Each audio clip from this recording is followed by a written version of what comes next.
Today is January 16th, 2016. And I'd like to look at something today uh, that's been important to me in many ways since I was a child and is very much at the core of Zen practice. And that is vows. I'd like to look at the nature of vows today, which of course includes, and in Zen allows us to focus on vows through the great vows for all. One of the things that first drew me to Zen practice was the fact that of that first vow, it's not just a vow to improve myself, and it's not just a vow for human beings. It's a vow for the welfare of all beings, bugs, rivers, trees, tigers, all beings, not just human beings. This is a wonderful, true vow. Isn't that what we all come into this life wishing to do? At some point, we get a chance to vow to do it. It's impossible, as it is, to fully realize such a vow. It's in our hearts, at the very foundation, because there's a truth there that we're not separate from all living beings. This is the Mahayana. Maha is great, Yana is way. Great way. That's our own nature, which all beings already on this great way. This first vow is a vow that allows us to recognize truth. So let's start by looking at vows. What is a vow? And what is it to live by? Vows. Vows organize our lives, we might say. They are engines, dynamics of the interior, which express themselves as our life direction. They're what puts English on the ball, so to speak, giving arc, angle, and spin to our forging ahead through the events of daily life into the inescapable facts of aging and ends, how to steer and not just remain in crisis management mode is our challenge. We steer by vows. Vows allow for what is deepest in us to take form and be our guide. Let my deepest desire to aid all beings, aid my planet, guide me in my actual life decisions. Is this really so far out, so naive? Without such willingness, we remain lumps of self-centered meat being slowly cooked away. Whose meal are we? Why are we here? Why have we been born? Why must we age? And if you've not yet figured it out, why must we also inevitably leave it all? Sunlight, trees, music, books, cups of water, friends, and family, and die. Vows are how intimacy with deepest reality can be expressed. Intimacy, of course, is another name for enlightenment. We don't get it, we awake to it, to what's always been here from before our parents were even born. Vows are words from the heart. We mean them with all our being. And in many ways, vows, because they aim for and mobilize our best, are impossible to achieve. So vows mean doing our best without backing down. Falling down, yes, but getting back up again. Because we've made vows, we're kept serious, which means not glum, but sincere. So we have wedding vows, vows of revenge, bodhisattva vows. Vows help us live from our deepest heart-mind. No longer content with the endless flow of surfaces, we claim our participatory role in reality itself and make vows. Or as Aitken Roshi, quoting Wordsworth, the Prelude, wrote to open his book, The Dragon, who never sleeps, my heart was full. I made no vows, but vows were then made for me. They come through. We don't have to force it. As a Bushman told Lawrence Vanderpost, there is a dream dreaming us. Vows are prajna, non-dual wisdom in action. In many ways, vows are what's here from the start, what we come into this life with. Our whole life can then be seen as a process of stripping away much of the temporary scaffolding and coming closer to the reality that sustains it all and always has been there, our own deepest, primal, personal vows. Many Zen practitioners discover that those vows in their heart turn out to be the very vows we give voice to after formal periods of zazen. Great vows for all. Our Buddhist vow history actually starts way earlier than Zen, with Shakyamuni Buddha, and his getting up from profound realization beneath the Bodhi tree, and not just sitting there free of it all, okay, I've got it, but getting up to do what he could do for others. He vowed to be of use to all beings. Mythically, it begins even earlier, way back. The Jatakas themselves are the expression of a vow to awaken and to help all beings, which means the determination to go through thick and thin to make that vow real, come what may. And really, way back, Sumedha, the Buddha, in an earlier lifetime, in a previous world age, as an advanced and selfless practitioner, has a deep, deep vow to awaken fully and become able to help all beings, and this is recognized by the Buddha of that world age, Dipankara Buddha. Perhaps you remember that story. It is the introduction to the Pali Jataka, a text of its own. Nidankantha, something like that. It's the traditional introduction. I'm sorry, don't remember the exact Pali name of it. And the story is that long ago in another world age, before this one, there was a Buddha, not Shakyamuni in that world age, but Dipankara, very far back, way back. And at that time, the Buddha was a practitioner, very advanced already. His name was Sumedha. He was a hermit living up on a mountain. And he flies through the air down to the city to get some supplies for his hermitage.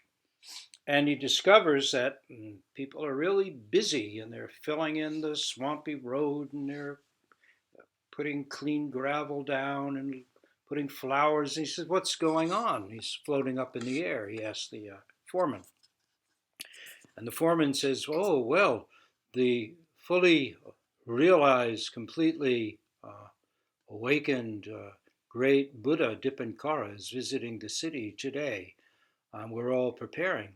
And Sumedha, the Buddha Shakyamuni in a previous life, in a previous world age, kalpas ago, when the bottoms of the seas were the tops of our mountain, tops of mountains, and the tops of our mountains were the bottoms of seas, way back,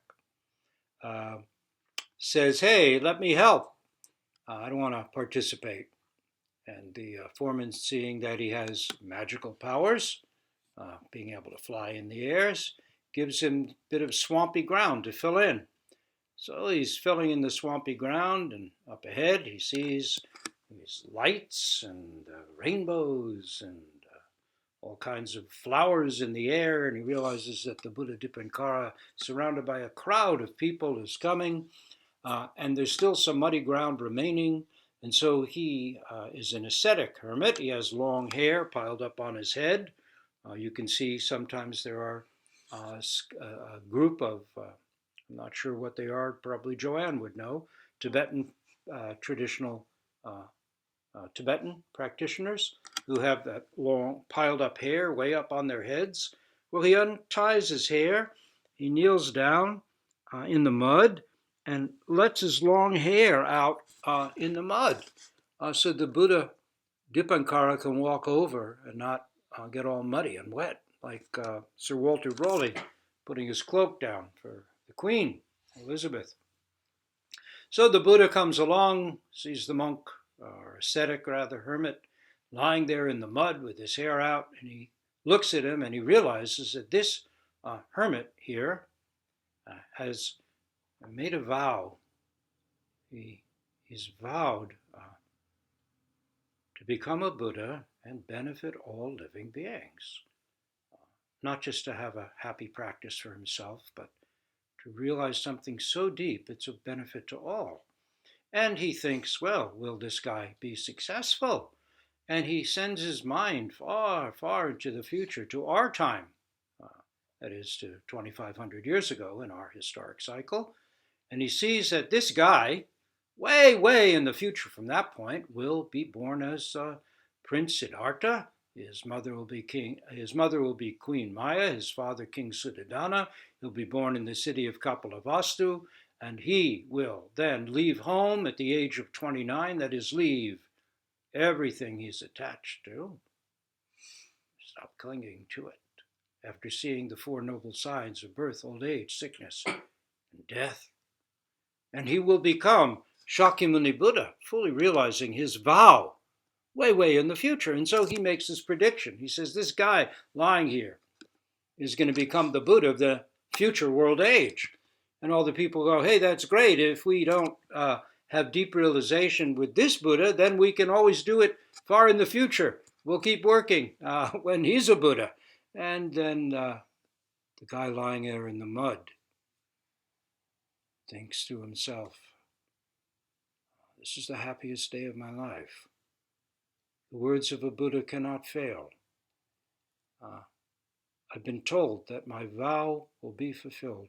I will be a Buddha and be of benefit to all beings.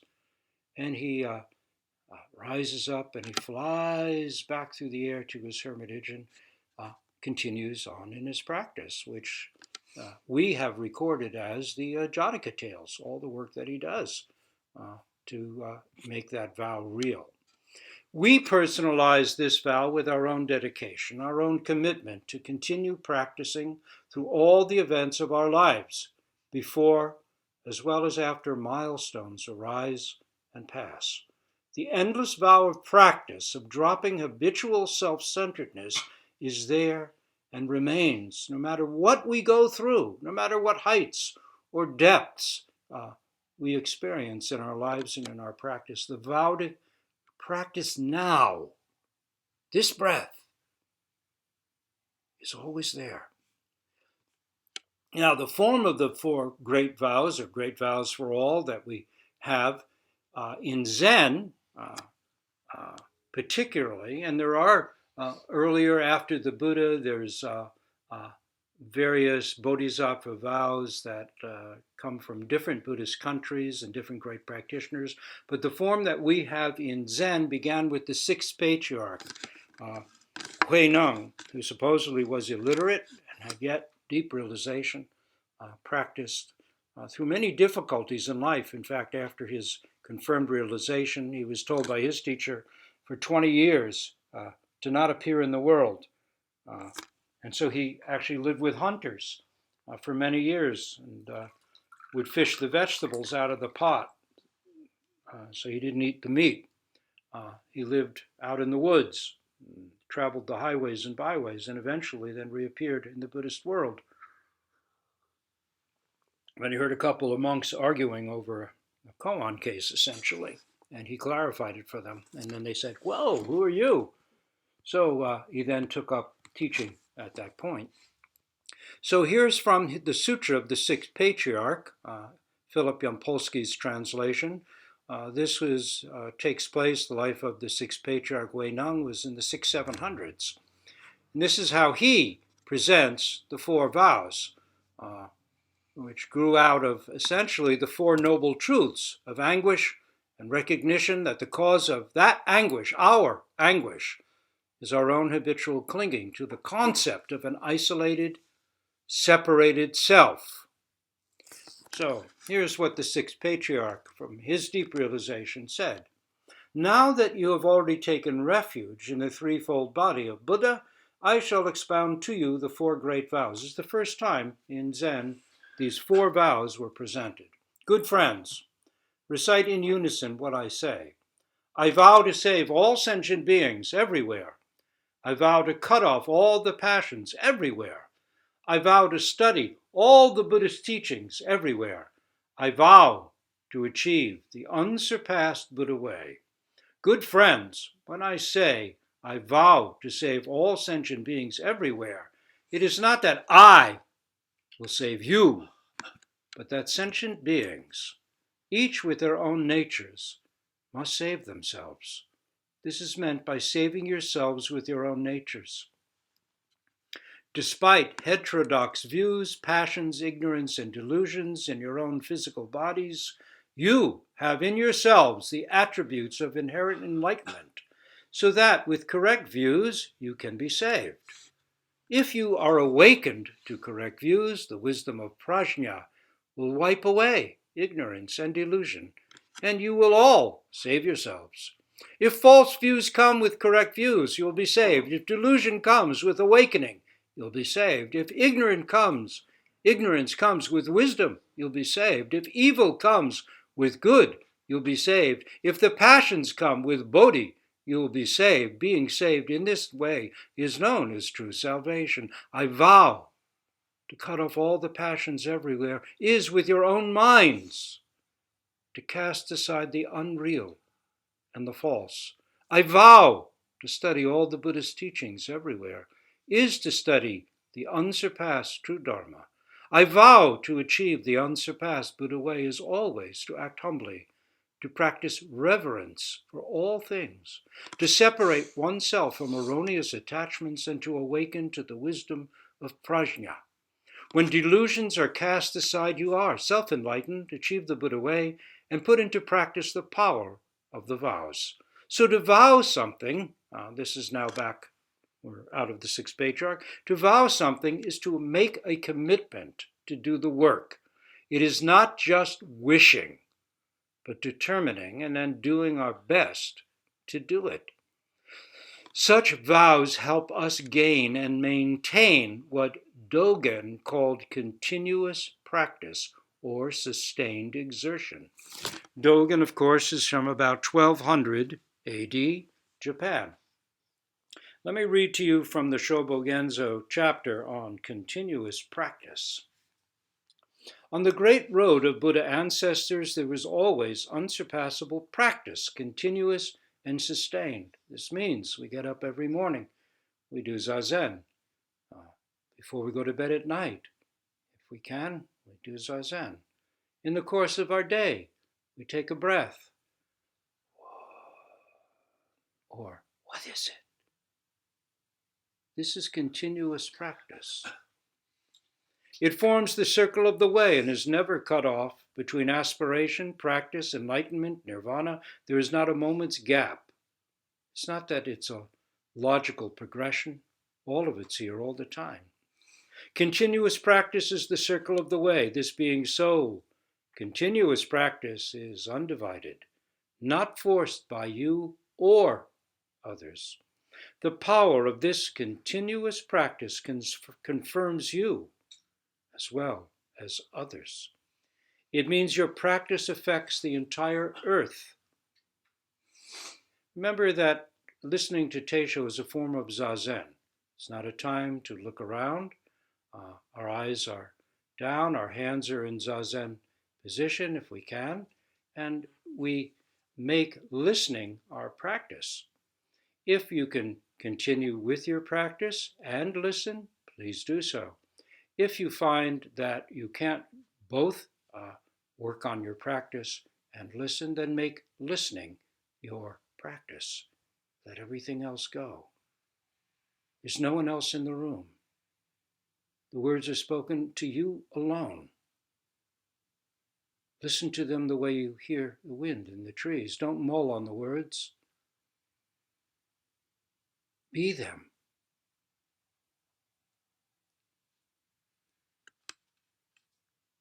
It means your practice affects this entire earth and the entire sky. Your practice, although not noticed by others or by yourself, it is so. Accordingly, by the continuous practice of all Buddhas and ancestors, your practice is actualized and your great road opens up. By your continuous practice, the continuous practice of all Buddhas is actualized, and the great road, Mahayana, great way, of all Buddhas opens up. Your continuous practice right now creates the circle of the way. By this practice, Buddha ancestors abide as Buddha, not abide as Buddha, have Buddha mind, attain Buddha without cutting off anything. Because of this practice, your continuous practice right now, there are the sun, the moon, and stars. Because of this practice, there are the great earth and the sky. Because of this practice, there are body, mind, and all around. Because of this practice, there are the 4 great elements and 5 skandhas, that is, the arisings in our minds. Continuous practice is not necessarily something people in the world love. That is, we'd love to continue going to movies. We'd love to have good times all the time. Sitting, experiencing breath, working on a koan is not something we naturally love. But, Dogen says, it is the last refuge of all.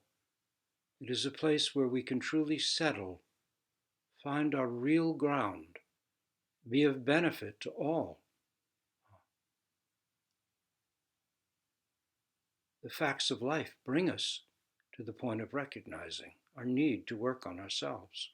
Because of the continuous practice of all Buddhas of the past, present, and future, all Buddhas of the past, present, and future are actualized.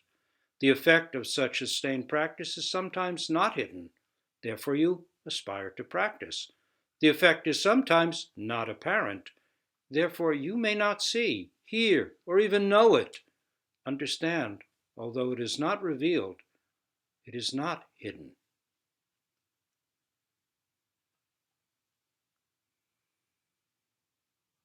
Investigate in detail, because the causal condition, the aspiration, the vow, is no other than continuous practice. Though continuous practice is not limited by the causal condition, that is, moments in our life give us the possibility of practicing, but we vow to practice regardless. Continuous practice that actualizes itself is no other than your continuous practice right now. Let's see if there's anything else. Yes, here's a great point to conclude with from Dogen. Even if you try to ignore it, that is, to evade the work of practice, he says, in order to hide a crooked intention, that is, a not straightforward mind, and escape from the burden of this continuous practice, this ignoring, this effort would also be continuous practice, because it itself is an effort. To go off here and there looking for continuous practice appears similar to the aspiration for it, but it's like leaving behind the treasure at the home of your true parent and wandering poor in another land. Wandering through wind and water at the risk of your life, you should not discard the treasure of your own parent. It is your own mind. While you are searching in this way, the Dharma treasure would be missed if you keep going looking around. This being so, continuous practice should not slacken, even for a moment. And of course it doesn't. We breathe moment by moment. We're awake moment by moment when we're awake. This is it. We're right here, moment by moment. So here are 2 contemporary takes on the nature of vows. First is Eiken Roshi. He wrote a book called The Dragon That Never Sleeps, which is a series of little vows. Uh, and here's the foreword to it. Let's see, or the introduction.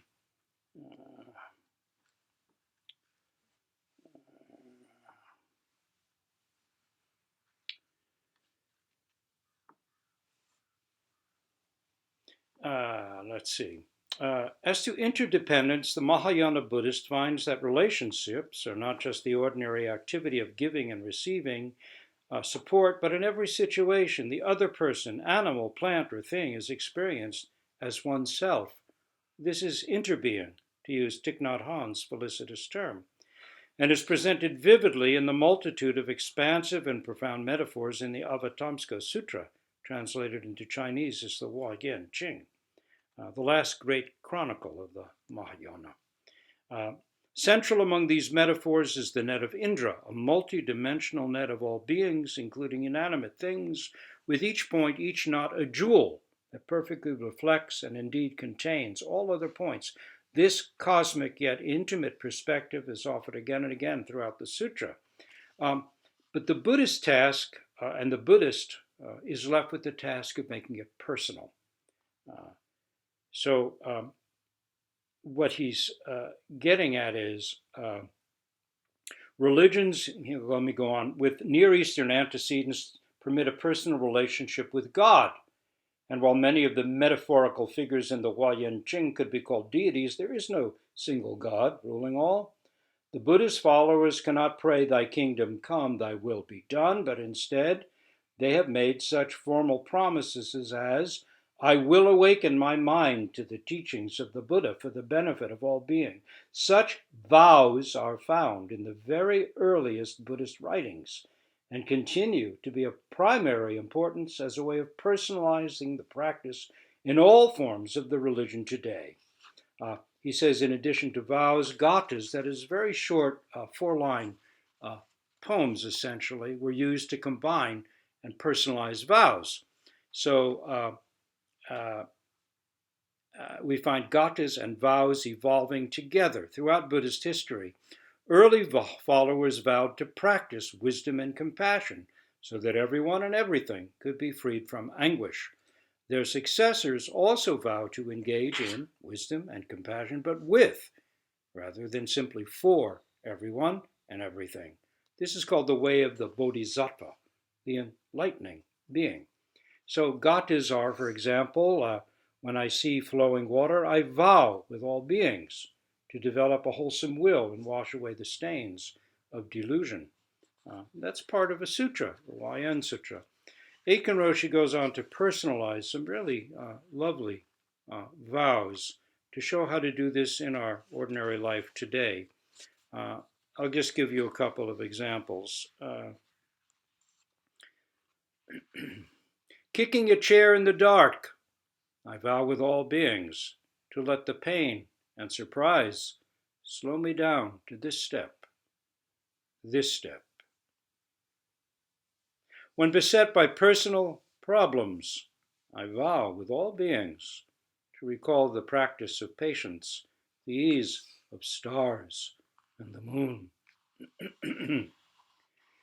When things fall apart on the job, I vow with all beings to use this regretful energy and pick up the pieces with care. When beset by personal problems, I vow with all beings to settle myself in zazen and trust the path to become clear. Whenever I feel nothing matters, I vow with all beings to look in at my sleeping children and murmur my vows again. When I find I've let people down, I vow with all beings to use this remorseful energy and not get down on myself. Then is next, whenever I'm down on myself, I vow with all beings to smile at my shallow concerns. I'm not yet touching the ground. When something precious gets stolen, I vow with all beings to acknowledge that soon I'll release all things to the King of Thieves. Whenever my vows seem meaningless, I vow with all beings to recall my original purpose, boot up and get with it again.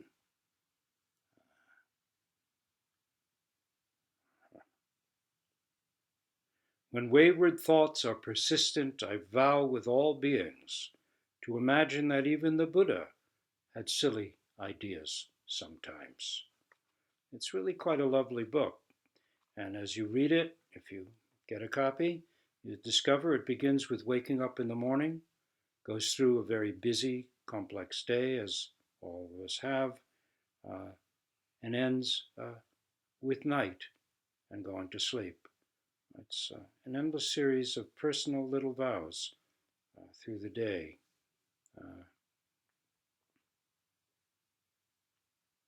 Whenever I'm tempted to judge, I vow with all beings to remember we both have two nostrils and the same implacable fate.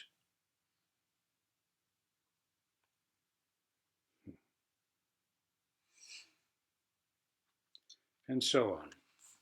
It's quite a lovely little book. I recommend it. Now, I'd like to read to you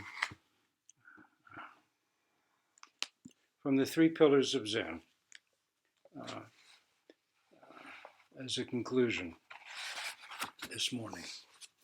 We'll look at some other aspects of vows, I think, later on, maybe next week. I find there's so much one could say about vows. But I'm going to read to you Yamato Roshi's enlightenment experience at the age of 47 in November, late November of 1953. It's a letter he wrote to Nakagawa Roshi. And you'll see,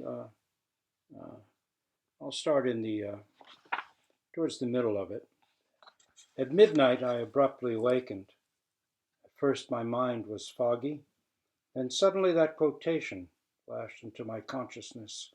I came to realize clearly, this is from Dogen Shobogenzo, that mind is no other than mountains, rivers, and the great wide earth, the sun and the moon and the stars. And I repeated it.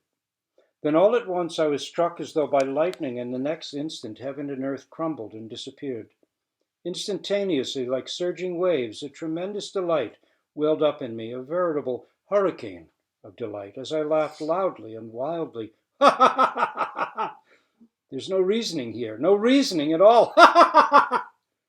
The empty sky split in two, then opened its enormous mouth and began to laugh uproariously. Ha ha ha ha! Later, one of the members of my family told me that my laughter had sounded inhuman. I was now lying on my back. Suddenly I sat up and struck the bed with all my might and beat the floor with my feet, as if trying to smash it, all the while laughing riotously. My wife and youngest son sleeping near me were now awake and frightened. Covering my mouth with her hand, my wife exclaimed, "What's the matter with you? What's the matter with you?" But I wasn't aware of this until told about it afterwards. I've come to enlightenment. Shakyamuni and the patriarchs haven't deceived me. They haven't deceived me. I remember crying out.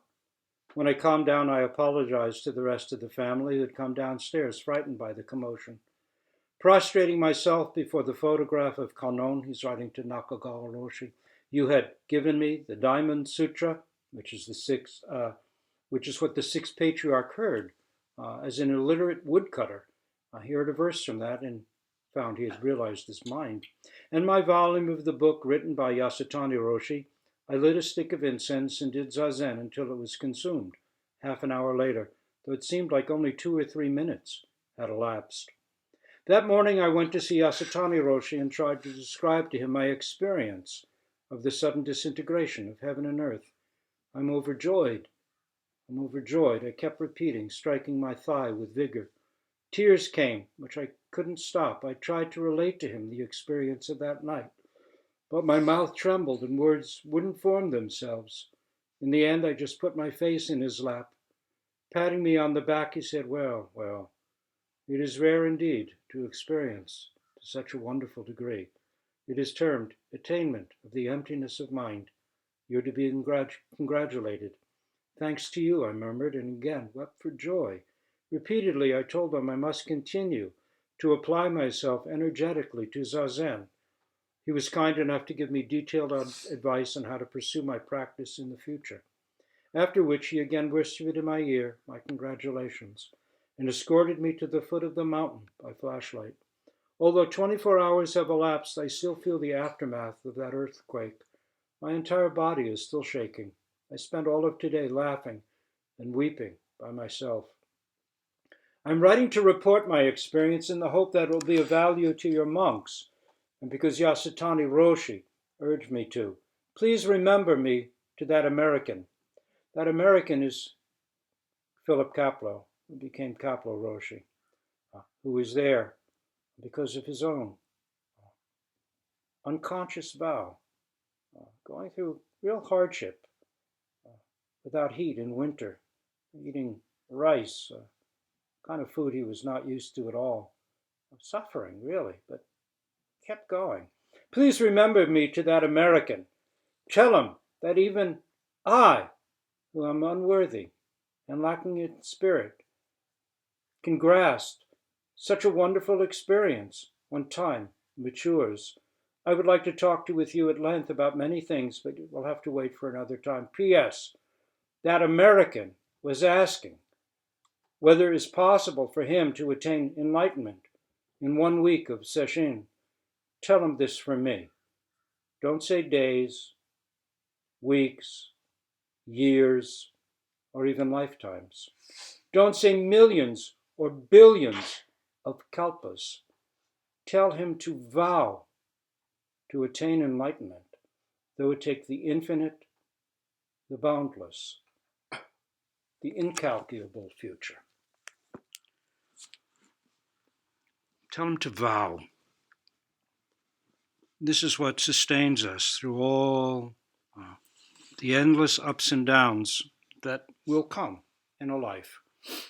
At our heart, there's already this vow, the vow of every human being to realize their own nature and to be of benefit to all others. We, in this life, have had the good fortune to find ourselves on a path that allows us, permits us, in fact, encourages us to actualize this vow.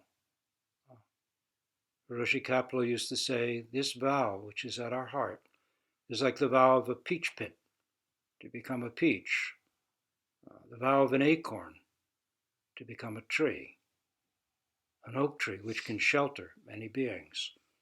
So each of us, whether we know it or not, whether we're conscious of it or not, is guided by the vow to fully awaken, to realize the potential of this human mind that's so mysterious, that we each have been endowed fully with, to realize this potential and to benefit all beings. All beings. Tell them to vow to do this, though it takes the incalculable future. We'll stop here and recite our great vows for all.